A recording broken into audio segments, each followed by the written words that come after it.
우리 다시 한번 함께 감사와 영광 박수 올려드리겠습니다.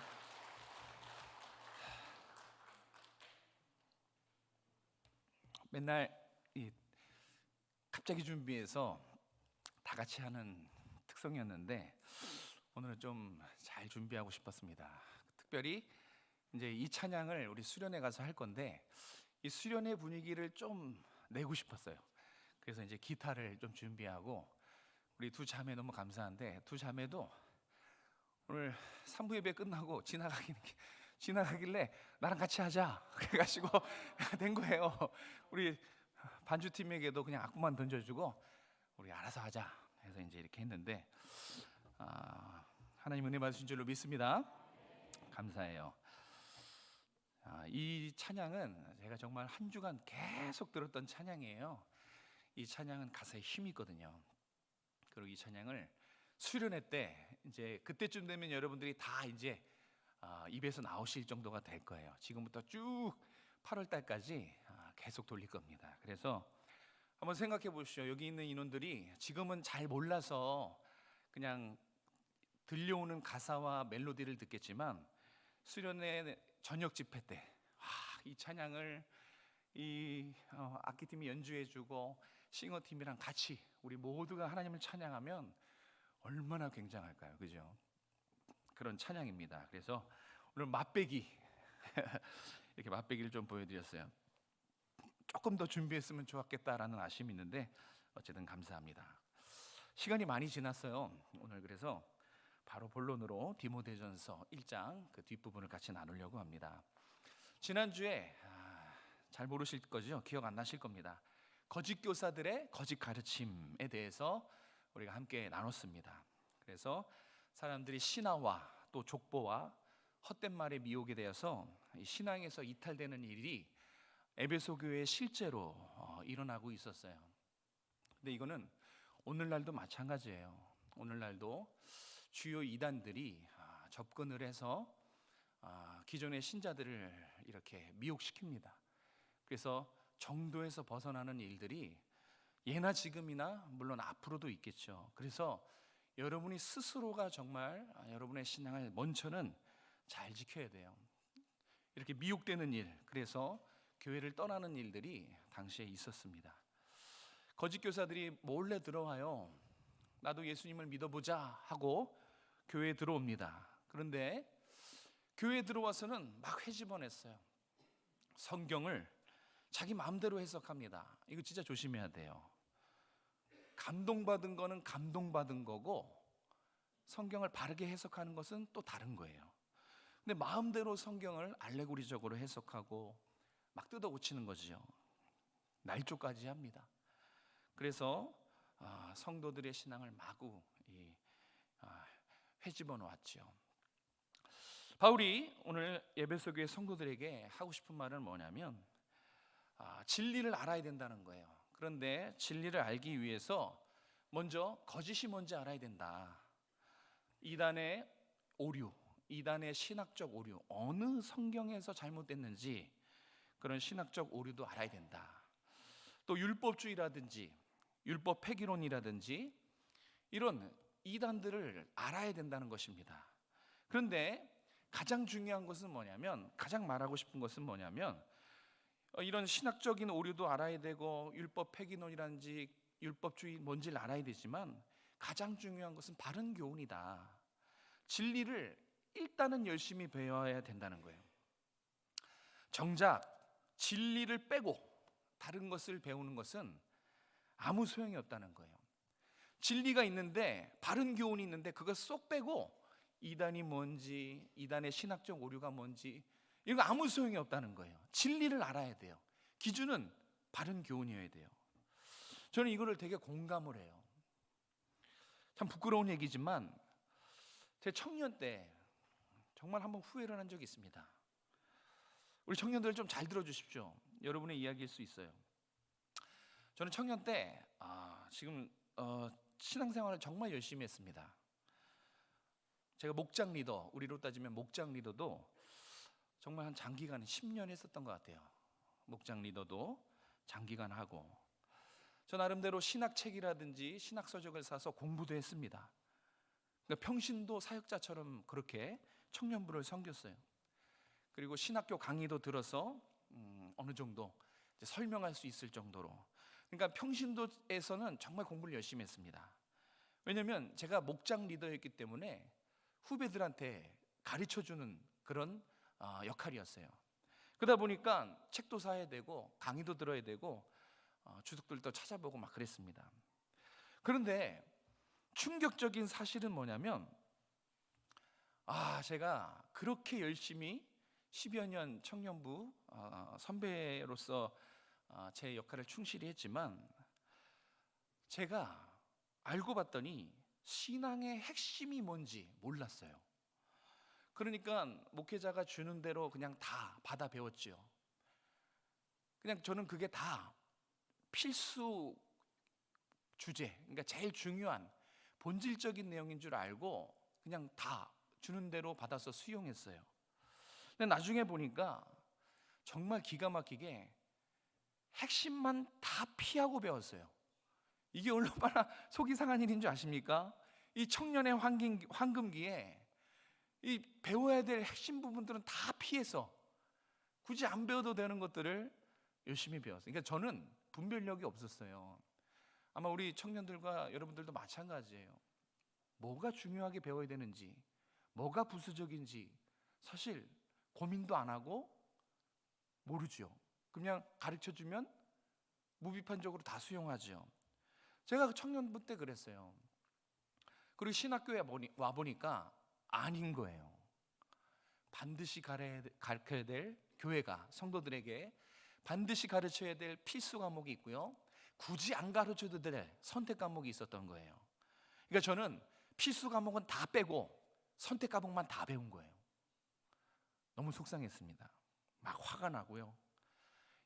내 그 청년기의 황금기 때 정말 우리 아내처럼 꼭 배워야 될 것만 배웠으면 얼마나 좋을까. 저는 정말 꼭 배워야 될 것 빼고 다 배웠거든요. 여러분, 이게 얼마나 화나는 일인 줄 아십니까? 정말 요즘 애들 말로 자꾸 이런 말 하면 안 되는데 빡칩니다. 정말 이 바른 교훈, 바른 신앙을 가르쳤어야죠. 저는 그게 뭔지를 몰랐단 말이에요, 평신도 때. 그러면 가르치는 사람이 성도들에게, 청년들에게 무엇을 가르칠까 진지하게 고민을 하고 꼭 가르쳐야 될 것을 이렇게 취사 선택해서 가르쳤어야죠. 너무 아쉬웠어요. 지금 바울이 이단에 대해서 앞에선 그 반면교사를 가리킨 거예요. 4절부터 6절까지는 이 반면교사, 이렇게 하지 마라, 이것을 가르친 후에 이제 바른 교훈, 바른 신학을 디모데에게 가르쳐주는 거예요. 이게 너무 중요해요. 사실 앞부분보다, 그러지 마라 라고 가르쳐준 앞부분보다 이게 바른 교훈이야, 이건 반드시 알아야 돼, 이 부분이, 오늘 부분이 더 중요해요. 바른 교훈을 가르쳐야죠. 바른 신학을 가르쳐야 되는 거예요. 그거 빼고 다른 거 다 가르치면 아무 소용없어요. 진리를 가르쳐줘야 돼요. 그 중에 하나 주제가 율법에 대한 이야기입니다. 여러분, 율법이 무엇입니까? 율법은 어떤 기능을 합니까? 바울이 율법에 대해서 8절에 다음과 같이 말합니다. 율법은 적법하게만 쓰면 어떤 거예요? 이로운 거다, 유익한 거다. 그러니까 적법하게 안 썼다는 거예요. 율법은 적법하게만 쓰면 선하다, 하나님이 기뻐하신다, 너희에게 유익이 있다 라고 얘기합니다. 그러니까 율법 자체는 문제가 있다 없다? 없다는 거예요. 여러분, 율법이 옳은 겁니까? 율법이 그른 겁니까? 어떤 겁니까?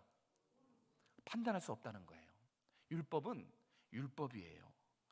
그러니까 적법하게 쓰지 않았다는 것은 율법 자체에 문제가 있다는 게 아니라 율법을 악용하고 율법을 오용한 사람들에게 문제가 있었다는 거예요. 율법주의, 율법을 구원이라고 얘기했던 율법주의 문제고요. 율법 폐기론, 율법은 오히려 짐만 된다 하면서 율법은 없애야 된다, 이렇게 잘못 배운 사람들이 문제라는 거예요. 율법의 용도를 알고 하나님이 왜 율법을 주셨는지 알면, 그렇게 알고 사용하면 교회와 성도에게 큰 유익이 있다라는 것이 지금 바울이 디모데에게 가르쳐주는 한 수입니다. 자, 하나님이 우리에게 계명 10가지 계명과 규례와 율례를 주신 이유, 그것이 오늘 9절 10절에 있어요. 결론부터 말씀드리면 왜 우리에게 계명과 율례와 율법을 주셨는가? 9절 10절에 있지만 죄를 깨닫게 하시려고 라고 9절 10절에서 말해요. 자, 우리 9절 10절 같이 한번 읽겠습니다. 9절 10절 시작. 알 것은 이것이니 율법은 옳은 사람을 위하여 세운 것이 아니요 오직 불법한 자와 복종하지 아니하는 자와 경건하지 아니하는 자와 죄인과 거룩하지 아니한 자와 망령된 자와 아버지를 죽이는 자와 어머니를 죽이는 자와 살인하는 자며 음행하는 자와 남색하는 자와 인신매매를 하는 자와 거짓말을 하는 자와 거짓 맹세를 하는 자와 기타 바른 교훈을 거스르는 자를 위함이니. 아멘. 이것을 알아라. 율법은 옳은 사람을 위해서 한 것이 아니라 죄인들에게 줬다. 왜? 죄를 깨달으라고. 죄를 깨달으라고 율법을 줬다. 그러니까 율법의 중요한 기능은 죄를 깨닫게 하는 기능이에요. 하나님 말씀이 없으면 우리는 죄가 죄인지 모른다는 거예요. 영적인 무감각한 상태이기 때문에. 자, 우리 9절 10절 무슨 자 한 10몇 명이 나와요. 그런데 이 9절 10절을 잘 보시면, 이 뚫어져라 보시면 결국은 10계명을 말하는 것을 알 수 있어요. 앞에 여러 가지 사람이 나오는데 1계명에서 4계명을 어긴 자고, 아버지를 죽이는 자, 어머니를 죽이는 자, 이 몇 계명이에요? 5계명이죠. 살인하는 자 6계명, 음행하는 자 7계명, 인신매매하는 자, 도둑질하는 거니까 8계명, 거짓말하는 자 9계명. 지금 9절 10절은 10계명을 정확히 어기는 사람을 말하는 것입니다.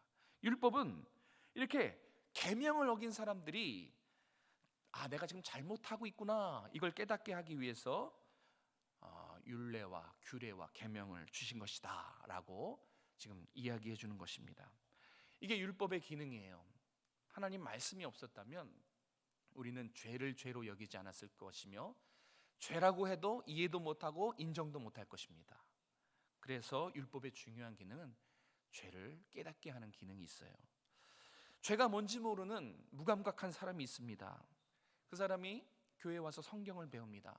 성경을 펴서 성경의 말씀을 읽다가 보니까 하나님 말씀, 율법을 배우는 거예요. 자, 율법을 펴서 이 하나님 말씀을 배우면 그 다음에 어떻게 되냐? 깨닫게 되겠죠. 내가 지난 날 돌 앞에 가서 절하고 물질을 바치고 마음을 바쳤는데 이게 우상숭배였구나. 이거는 1, 2, 3계명을 거역한 거네. 나 정말 큰일 날 뻔했네. 이걸 깨닫는 거죠. 율법의 기능이 그런 거예요.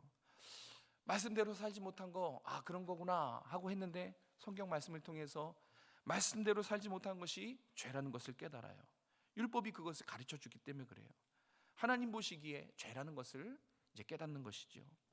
부모에게 대든 거, 공격하는 거, 미워하는 거, 음란물을 즐겨하는 거, 동성애자, 인신매매, 거짓말, 거짓맹세, 이게 다 율법을 통해서, 율법이라는 렌즈를 통해서 보면 다 죄라는 거예요.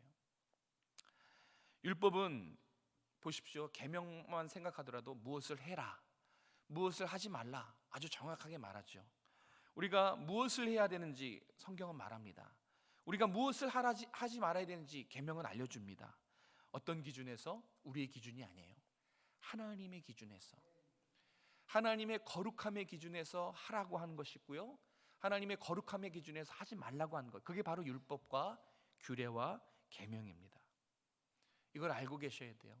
성경을 덮어놓으면 여러분 분명히 무감각해집니다. 성경을 덮어놓고 신앙생활하면 죄를 매일같이 지면서도 죄인지도 몰라요. 무감각한 삶을 살게 돼요. 그래서 성경을 펼치는 거예요. 우리가 완전하지 않거든요. 우리 연약하거든요. 우리 안에 치부가 있고 실수가 있고 우리는 그래요. 비정상이에요. 그렇기 때문에 하나님 말씀을 통해서 점점 그리스도를 닮아가고 거룩함이 이뤄가는 거예요. 왜? 내가 뭘 잘못했는지를 깨닫고 회개하고 뭘 잘했는지를 하나님께 감사할 수 있으니까요. 그래서 성경을 덮어놓고 믿는 것은 진짜 위험합니다. 성경을 피십시오. 여기에 나에게 요구하는 하나님의 음성을 듣고 실천하는 것, 그것이 하나님 우리에게 율법을 주신 이유라는 것입니다. 그래서 율법을 용도에 맞게, 그 기능에 맞게 잘만 사용하면, 오늘 본문의 용어로 적합하게 사용하면 하나님이 기뻐하시는 거룩한 삶, 그 선이에요. 거룩한 삶을 살 수 있다. 사랑하는 우리 성도 여러분, 여러분을 여러분 되게 만들고 여러분을 그리스도의 닮은 모습으로, 여러분을 온전한 그리스도인이 만드는 것은 여러분 스스로 못해요. 이 세상의 지식과 세상의 것들로 못해요. 오직 하나님 말씀입니다. 하나님 말씀을 들여다봐야 돼요. 그래야 내가 이 말씀을 통해서 하나님을 닮아갈 수 있어요. 하나님의 거룩함, 그건 말로 되는 것이 아닙니다. 성경을 펴서 성경 속으로 들어가야 돼요. 성경이 말을 걸면 대답해줘야 되고, 묵상해야 되고, 주야로 성경을 펼쳐서 감사하며 이것을 읽어내야, 삶을 살아내야 여러분은 말하지 않더라도 거룩한 삶을, 하나님을 기쁘시게 하는 그 삶을 살아갈 수 있는 거예요. 꼭 기억하셨으면 좋겠어요. 하나님 우리에게 율법을 주신 이유, 계명을 주신 이유, 이걸로 우리를 괴롭혀고 우리를 얽어매고 그러려고 주신 게 아니에요. 우리가 너무 죄짓기를 사랑하고 죄짓기를 기뻐하고 죄짓기를 즐거워하니까 율법을 주신 거예요. 죄가 죄인지를 알라는 것이죠. 자, 그러면 율법의 기능이 요거 하나만 있는가? 죄를 깨닫게 하는 거, 그렇지 않습니다. 더 중요한 기능이 있어요. 근데 이거는 연결되어 있습니다. 율법의 또 다른 기능, 첫 번째는 뭐예요? 죄를 깨닫게 하는 거예요. 그래서 말씀을 통해서 나의 위치, 나의 마음의 상태를 봐야 되는 것이죠. 그게 첫 번째예요. 그런데 율법의 두 번째 기능이 있어요. 그것은 뭐냐면 구원을 갈망하게 한다는 것입니다. 자, 율법을 주신 이유 두 번째 뭐라고요? 구원을 갈망하게 하시려고. 네. 여러분, 믿음과 행함, 행함, 이거 반대 의미 아닙니다. 아시죠? 이 서로 대치되는 개념이 아니에요. 믿음과 행함은 우리가 이렇게 설명하기 위해서 그런 건데, 이거 절대 대치되는 개념이 아니에요. 반대 개념이 아니라는 거예요. 마찬가지로 율법과 구원도 이게 대치되는 개념이 아닙니다. 다시 말해서 이 율법은 죄를 깨닫게 하고 궁극적으로는 구원을 향해서 나아가게 만드는 촉매제 역할을 하는 거예요. 무슨 얘기냐면 율법이 곧 구원은 아닙니다. 이거는 율법주의자예요. 율법을 통해서 행함으로 구원에 이르게 하는, 이건 잘못된 거예요. 이건 신학적으로 오류가 있는 거예요. 이게 아니라 율법이 곧 구원은 아니지만 율법의 기능 중에 하나가 구원을 갈망하도록 만드는 도구라는 거예요. 자, 죄를 깨달았어요. 아, 나 죄인이네. 내가 본질적으로 죄인이네. 나 어떻게 구원받지? 하나님의 심판을 어떻게 감당하지? 하면서 내 안에 구원자를 갈망하게 만들어요. 그게 율법의 기능이에요. 이 율법의 아주 중요한 기능입니다. 여러분이 성경을 가까이 할수록 여러분의 겉과 속사람이 온전해지겠지만, 더 중요한 것은 율법을 통해, 말씀을 통해서 하늘을 바라보는 인생이 된다는 거예요. 그전에는 땅만 쳐다보고 현실만 쳐다보고 문제만 쳐다봤던 그리스도인이 말씀을 통해서 비로소 제대로 하늘을 바라보는 인생이 된다는 거예요. 이 땅으로 고정받던 나의 시선을 하늘로 들게 하는 것은 율법밖에 없어요. 하나님의 말씀밖에 없어요. 이게 율법의, 말씀의 중요한 기능이에요. 구원을 바라보게 하는 것, 구원을 향해서 힘차게 발을 내딛게 하는 것은 말씀입니다. 그러니까 말씀과 가까이 가면 가까이 할수록 천국이 환하게 보이고 분명해지고, 말씀에서 멀어지면 멀어질수록 구원의 소망 식어지는 것입니다. 그러니까 어떻게 됩니까, 여러분? 말씀을 가까이 해야 되죠. 바울의 결론입니다. 이단을 경계해야 한다. 그리고 반면교사해야 된다. 그러나 더 중요한 것은 바른 교훈, 바른 신학에 대한 진면교사. 반면교사를 아무리 배워도 소용없다니까요. 진리를 배워야 돼요. 진면교사를 배워야 되는 거예요. 내가 말씀을 들여다봐야 된다는 것입니다. 이 당시, 오늘 디모데전서가 쓰여졌던 당시에는요, 이 율법이 아주 중요한 가치 개념이었어요. 그래서 율법에 대한 이단들도 정말 넘쳐났습니다. 그래서 주제로 율법만 다른 거예요. 율법의 가치가 중요했기 때문에. 그런데 바울이 성경에서 말하는 이 바른 신앙, 진면교사, 이 자세는 우리 신앙에 꼭 필요하다는 거예요. 말씀을 바르게 배우려고 하는 의지, 진리를 사모하는 구도자적 자세, 이게 오히려 건강한 신앙이라는 거예요. 그리고 우리가 성장하는데 너무너무 중요한 디딤돌이 된다는 거예요. 뭐가요? 바른 신앙, 진면교사, 진리를 배우려고 하는 이 의지가 여러분의 신앙을 더 강하고 성장하게 만드는 디딤돌이라는 거예요. 지금 계속 오랫동안 내 신앙이 성장하지 않고 정체되어 있는 분들은 정말 잘 들으셔야 돼요. 왜 정체되어 있습니까?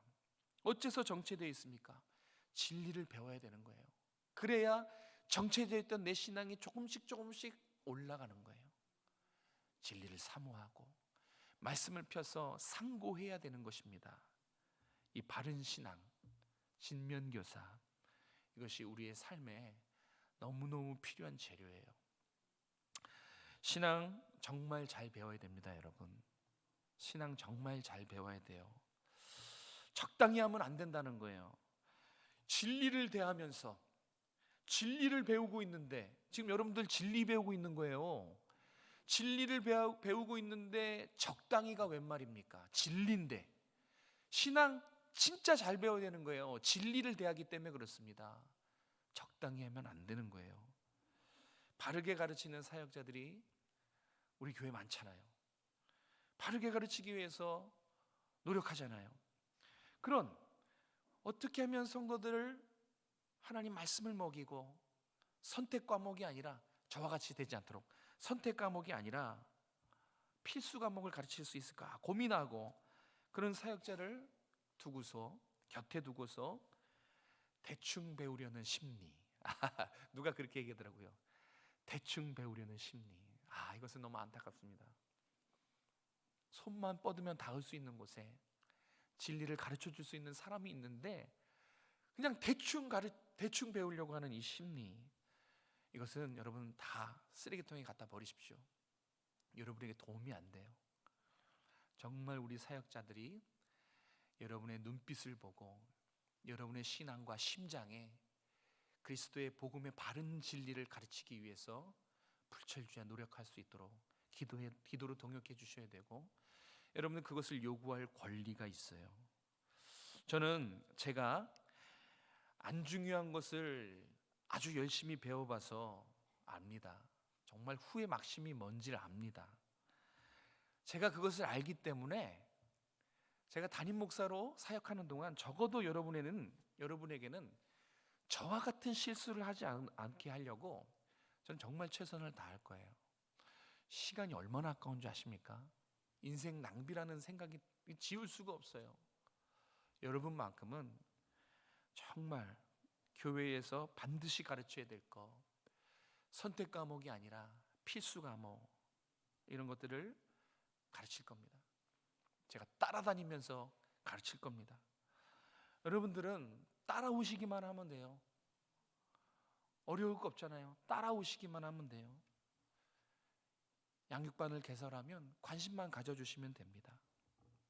주일날 빠지지 않고 적으셔도 되고요, 말씀에 집중하셔도 되고요, 설교, 공과, 양육, 또 필요하면 개인 교습, 또 교제, 다 이 지금 교회의 전반적인 신앙의 목표는 여러분에게 진리를 가르치는 거예요.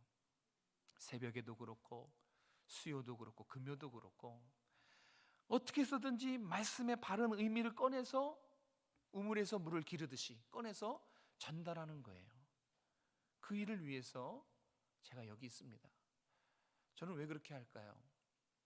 여러분이 진리를 경험하고 진리이신 예수 그리스도를 만나게 하려고 그런 거예요. 저는 막 찬양 열심히 하십시오. 왜 찬양을 그렇게 열심히 안 합니까? 기도 열심히 하십시오. 왜 기도를 그렇게 열심히 안 합니까? 경건생활 왜 그렇게, 이거는 하수예요. 하수예요. 입 아프게 왜 자꾸 잔소리 합니까? 서로 피곤해요. 그냥 진리만 정직하게 전하면 때가 되면 예수님 만나고 예수님 만나면 찬양이 나와요. 기도가 나와요. 경건생활 알아서 하게 됩니다. 아주 쉬운 원리죠.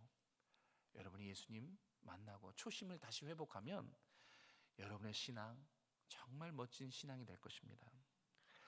어쨌든 저는 후회 막심을 해봤기 때문에 여러분에겐 그 후회를 안겨주고 싶지 않아요. 여러분들 신앙 진짜 잘 배워야 돼요. 정말 잘 배워야 돼요. 성도는 아까도 말했지만 여러분은 바른 진리를 요구할 권리가 있어요. 여러분들은 저처럼 하지 마십시오. 생각이란 걸 하셔서 이걸 좀 가르쳐 주세요. 이건 어떤 겁니까? 이렇게 요구하셨으면 좋겠어요. 정말 이 신학의 세계는 넓어요. 신앙생활의 세계는 넓습니다. 여러분이 배워야 될 좋은 것들이 정말 많아요. 여러분들은 그런 것들을 교회에 요구할 권리가 있어요. 그 권리를 잘 사용하시기 바랍니다. 그런데 이런 건 있죠.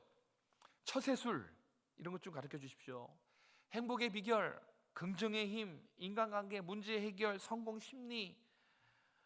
여러분 이거는 그냥 세상 강사들에게 들으세요. 세상 스피커들이 훨씬 더 잘 가르쳐요.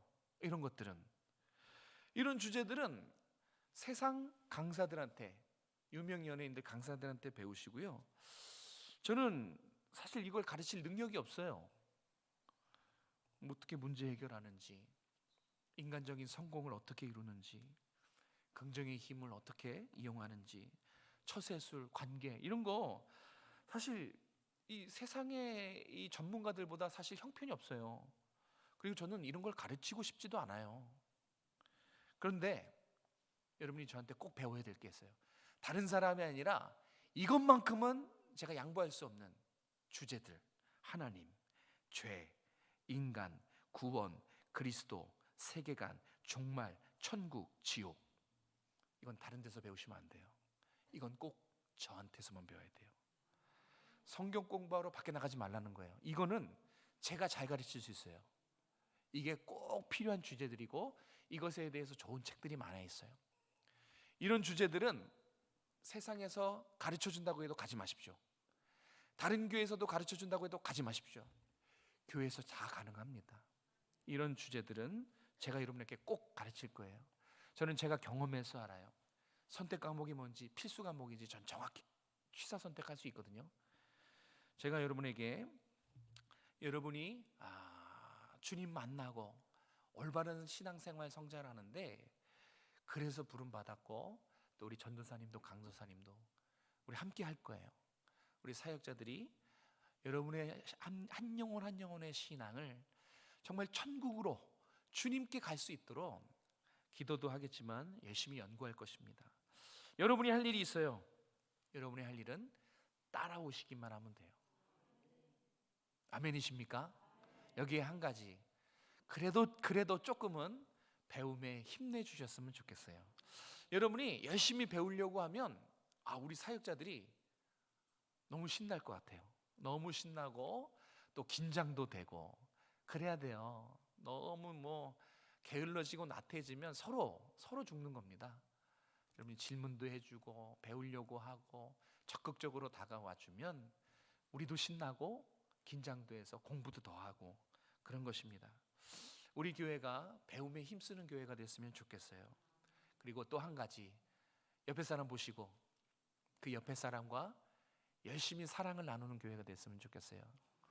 오늘 오전의 말씀처럼 에베소 교회가 놓친 것 사랑입니다. 에베소 교회가 잘한 것 진리 수호입니다. 그러니까 우리는 여기서 교훈을 배울 수 있죠.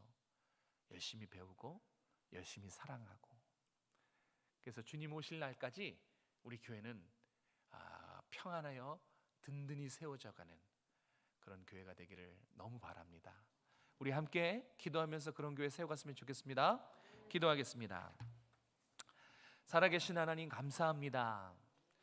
하나님, 우리가 바른 교훈, 바른 진리, 여기에 우리가 정말 힘써 배우길 원합니다.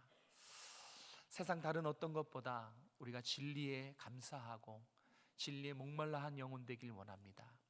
그래서 주님을 더 알아가고 주님을 닮아가고 이 세상 미혹해하는 것들, 이단들 분별해내며 끝까지 진리를 고수하고 사랑을 실천하는 우리 오정성화교회가 될 수 있도록 은혜 베풀어 주시옵소서. 우리 사역자들에게 성령 충만케 하시고 능력을 더해 주셔서 사랑하는 주의 백성들 성도들에게 바른 진리, 꼭 성경에서 가르쳐야 될 귀중한 진리들을 잘 가르칠 수 있도록 능력에 능력을 더해 주시고 영혼 사랑하는 마음으로 기도의 자리에서 정말 영혼을 위해 부르짖고 기도하는 잘 가르치는 우리 사역자들이 될 수 있도록 함께하여 주시옵소서. 또 우리 모든 성도들은 잘 따라가길 원합니다. 가르쳐주는 이에게 더 존경하고 순종하고 잘 배우고 힘써서 우리 교회가 정말 굳건하게 성장하는 교회가 될 수 있도록 은혜 베풀어 주시옵소서. 감사를 드리며 예수님의 이름으로 기도드립니다.